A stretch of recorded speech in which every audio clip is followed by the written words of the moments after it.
120 гектарів інновацій. Ось так амбіційно гучить ідея Smart Breast.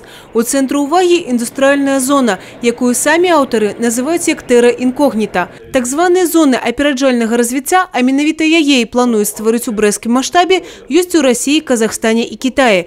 Менавіта після візиту у Поднебесную, каже керівник технологічного парку Дмитрий Макарук, і з'явилася ідея. Современная концепция индустриальных зон не предполагает, что это только производство в чистом виде. То есть здесь сам технопарк – это ядро научно-технологическое, к нему добавляться будут лаборатории, центры разработки, но плюс к этому административно-офисный сектор, который в себя включать будет также зоны социально-культурные, то есть это предполагать будет и конференц-зоны, и офисные зоны, и другие административные зоны, но плюс к этому все-таки частично социальный блок. Это жилой массив, даже с социальной инфраструктурой в виде садиков. Кошт модернизации каля $1,5 миллиарда США. И воздух от потенциальных инвесторов уже есть. Отклики есть, опять же, те же самые китайские компании, которые хотели бы здесь разместить свои центры. То есть, опять же, наибольший интерес вызывает это у компаний, которые занимаются электронной коммерцией. То есть они хотели бы здесь формировать хаб, не складской, а именно хаб информационный, потому что это, с одной стороны, территория охвачена Европейским Союзом, с другой стороны, территория охвачена единым экономическим пространством, и они сами по себе рынки довольно интересные и большие.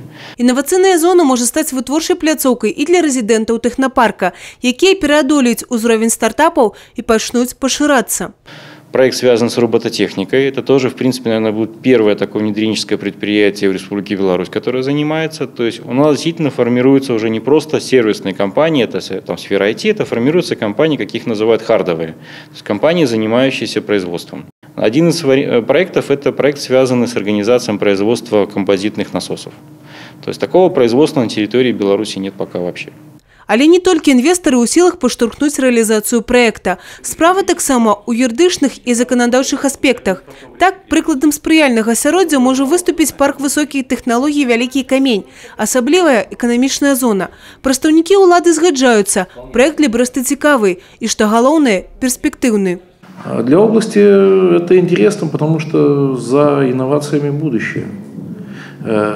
Те проекты, которые являются инновационными, они всегда являются, в принципе, высокомаржинальными.